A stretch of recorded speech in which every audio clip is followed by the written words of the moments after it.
এই আন্দোলনে যারা শহীদ হয়েছেন তারা এই দেশের জন্য যে অবদান রেখেছেন সেই অবদানের জায়গা থেকে এইখানে কোনো ধরনের জটিলতা আমরা প্রত্যাশা করি না এবং জনগণের কাছেও আহ্বান জানাবো যদি এই বিষয়ে কোনো অন্যথা হয় আমরা আবারও মাঠে নেমে আসবো এবং আমরা প্রত্যেককে ন্যায় বিচার পাওয়া পর্যন্ত আমাদের সংগ্রাম অব্যাহত রাখবো। বীরশ্রেষ্ঠ শহীদ আবু সাঈদ তার রক্তের মধ্য দিয়ে যে গণ অভ্যুত্থানটি হয়ে গেল একটি নতুন বাংলাদেশের স্বপ্ন দেখিয়েছে। এই যে গত 15 বছর স্বৈর শাসকের বিরুদ্ধে লড়াই সংগ্রাম করেছি, আপনারা জানেন আমরা 6টি দল আমরা এই গণতন্ত্র মঞ্চ আমরা প্রতিষ্ঠা করেছি। আমাদের প্রথমেই ছিল ভোটের অধিকার প্রতিষ্ঠা করা এবং সংস্কার করে একটি নতুন বাংলাদেশ কায়েম করা। কোটা সংস্কারের সাথে যখন আসলে রাষ্ট্রের সংস্কার করে ফেসিবাদ যাতে আর নতুন করে বাংলাদেশে জারি হতে না পারে সেই পথে তারা যেইভাবে আসলে এসছেন, যেটা আসলে আমার আগে শহীদুদ্দিন মাহমুদ স্বপন বলেছেন যে এই রকম মহাকাব্যিক আত্মত্যাগ যেটা আসলে দুনিয়ার ইতিহাসেই বিরল।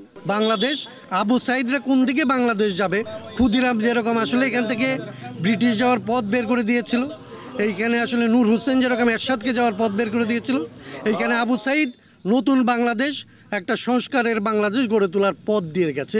এটা শেষ করার আগ পর্যন্ত কেউ আসলে এখান থেকে রেহাই পাবে না। আদেশ দেওয়া, নির্দেশ দেওয়ার, হুকুম দেওয়ার মালিক ছিল কিন্তু আওয়ামী লীগ এবং বিশেষত শেখ হাসিনা। বাকিগুলো খুদকুড়া পাওয়ার আশায় তাদেরটা পালন করেছে। মন্ত্রিত্ব যাতে থাকে, ব্যবসা যাতে করতে পারে, আবার যারা আমার বিরুদ্ধে মামলা না দেয়, এই জন্যই খুবই নিকৃষ্ট ধরনের দালালি করেছেন। এমনিতেই তার ইতিহাসের রাস্তা করে নিক্ষিপ্ত এবং আমি মনে করি যে তারা কখন ওখান থেকে ফিরে জনতার কাতারে আসতে পারবেন না। এই পর্যন্ত ধরেন এখন কত দিন, 11 বা 12 দিন হচ্ছে আমাদের সরকারের, খুব প্রশ্ন করবার মতো কোনো কিছু তারা করেনি। সেটা অপসারণে বলেন, নিয়োগে বলেন, অর্থনীতির ক্ষেত্রে বলেন, ব্যবসা বাণিজ্যে যারা অন্যায় করেছে তাদের ক্ষেত্রে বলেন, সব ব্যাপারটাই ধীরে ধীরে কিন্তু খুব দৃঢ়ভাবে বিচক্ষণতার সাথে করছে, এটা আমি মনে করি এবং আমি আশাবাদী আছি করবে। আর আমরা তো ওয়াচডগ, আমরা এই সরকারের কোনো সমর্থক গোষ্ঠী নই। আমরা মনে করছি যে আমাদের যে আশাকাঙ্ক্ষা ছিল জনগণের, সেই আশাকাঙ্ক্ষা নিয়ে তারা ক্ষমতায় গেছেন এবং তারা অঙ্গীকার করছেন যে এইটা তারা বাস্তবায়ন করবেন। আমরা চোখ রাখছি, কোথাও ভুল যদি হয় তাহলে ধরিয়ে দেবো, বলবো। যদি তারা একেবারে বাইরে চলে যান তাহলে অ্যাজ ইউজুয়াল আমরা যে রাজনীতি করে আমরা সেগুলো বিরোধিতা করবো। এরকম নয় যে ওনারা প্রতিপক্ষ দাঁড়াবেন, আমি এরকম এখনও পর্যন্ত লক্ষণ দেখিনি। আমি আশাবাদী আছি। আমরা শহীদ আবু সাঈদ তিনি আসলে 69 সালে ডক্টর জোহা রাজশাহী বিশ্ববিদ্যালয় তিনি যেভাবে 69-এর গণ অভ্যুত্থানের প্রতীক হয়ে দাঁড়িয়েছিলেন, এবার রংপুরে শহীদ আবু সাঈদের যে সাহসী আত্মদান, তার যে বিরচিত আত্মদান, এর মধ্য দিয়ে গোটা 2024-এ ছাত্র জনতার যে অভ্যুত্থান স্বৈরতন্ত্রের বিরুদ্ধে, ফ্যাসিবাদের বিরুদ্ধে, আবু সাঈদ তার একটা সংগ্রামী প্রতীক হিসাবে তিনি আজকে আমাদের সামনে তিনি হাজির হয়েছেন। এবং আবু সাঈদ যে সাহসটা জাগিয়ে তুলেছেন, এরপরে হাজার হাজার লক্ষ লক্ষ মানুষ আবু সাঈদের এই সাহসকে ধারণ করে তারা স্বৈরতন্ত্রের, ফ্যাসিবাদের তাদের আক্রমণের মধ্যে দিয়ে তারা বুক তারা পেতে দিয়েছে এবং তারপরে 5 তারিখে আমরা এই স্বৈরতন্ত্রকে আমরা উচ্ছেদ করেছি। গুরুত্বপূর্ণ যে কথাটা বলতে চাই, আমি শহীদ আবু সাঈদ সহ এখনও পর্যন্ত তাদের সুনির্দিষ্ট কোনো তালিকা করা যায়নি।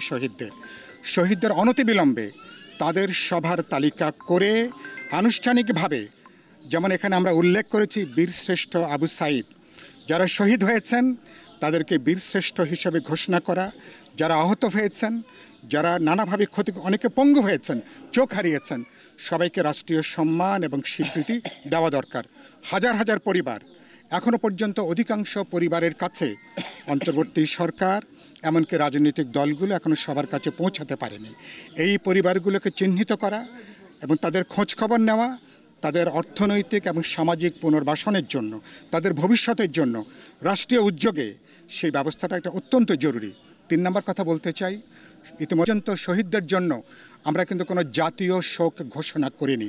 আজকে আমি এই পীরগঞ্জে আবু সাঈদের কবরের সামনে দাঁড়িয়ে যেটা বলতে চাই, আগামী আমরা কয়েকদিনের ভিতরে দেখতে চাই শহীদ আবু সাঈদ সহ এই গণ অভ্যুত্থানের সকল শহীদদের প্রতি, আমাদের বীরশ্রেষ্ঠ সন্তানদের প্রতি শ্রদ্ধা জানিয়ে রাষ্ট্রীয় উদ্যোগে একদিন আমরা রাষ্ট্রীয় শোক দিবস ঘোষণা করব, রাষ্ট্রীয় শোক দিবস আমরা পালন করব। আর আমি সর্বশেষ যেটা বলতে চাই, ছাত্ররা একটা বৈষম্য বিরোধী আন্দোলন করেছে। এই বৈষম্যটা কোটার বৈষম্য ছাড়িয়ে এর যে সামাজিক বৈষম্য, রাজনৈতিক বৈষম্য এর যে নানাবিধ বৈষম্য, ধর্ম, লিঙ্গ, জাতি, বর্ণ নির্বিশেষে কোনো বৈষম্য বাংলাদেশে আর আবু সাইদরা বা তাদের উত্তরসূরি তারা গ্রহণ করবে না।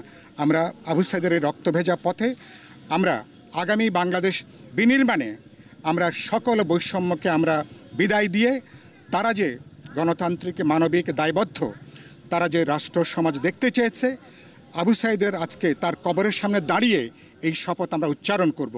আমরা শেষ পর্যন্ত সেটাকে আমরা এগিয়ে নিয়ে যাব। বাংলাদেশকে আগের স্বৈরতন্ত্রী, আগে ফ্যাসিবাদী ধারায় ফিরে নেওয়ার কোনো সুযোগ নেই। বাংলাদেশ সামনে তাকাবে, বাংলাদেশ সামনে হাঁটবে। বাংলাদেশকে একবিংশ শতাব্দীর উপযোগী মানবিক, গণতান্ত্রিক, জবাবদিহিমূলক রাষ্ট্র, সরকার, সংবিধান তৈরি করব। তাহলে আবু সাইদের এই যে আত্মদান সেটা সফল হবে। এই ভূখণ্ডে এই প্রথম একটি এমন জাগরণ তৈরি হয়েছে যে জাগরণের মধ্য দিয়ে যে গণঅভ্যুত্থানটি সংগঠিত হলো, এর মধ্য দিয়ে সারা বাংলাদেশের মানুষ, সমস্ত শ্রেণী পেশার মানুষ প্রত্যাশা করে এক নতুন বাংলাদেশ গড়ে উঠবে। সেই বাংলাদেশ গড়ে উঠবার পথে আজকে সাম্য, গণতন্ত্র, মানবিক মর্যাদার বাংলাদেশের প্রত্যাশা করছে এবং আবু সাইদেরা বৈষম্যের বিরুদ্ধে লড়াই করতে গিয়ে কিন্তু তারা আত্মহতি দিয়েছে।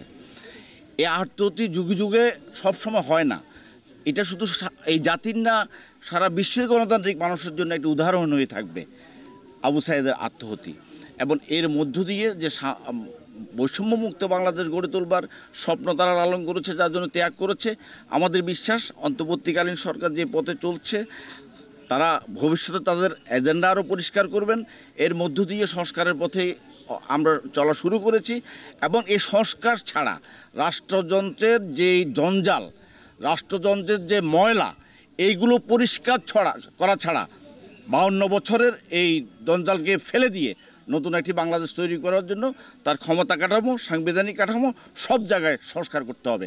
এবং এই সংস্কার যতক্ষণ পর্যন্ত না হবে, আবু সাইদদের দাবি ততক্ষণ পূরণ হবে না।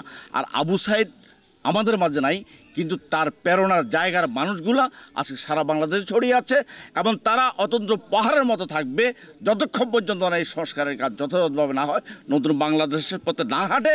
যদি অন্যথা হয়, আবু সাইদেরা আবার ঘুরে দাঁড়াবে, আবার ফিরে দাঁড়াবে, আবার দেশকে যথাযথ জায়গায় পৌঁছানোর চেষ্টা করবে। ধন্যবাদ।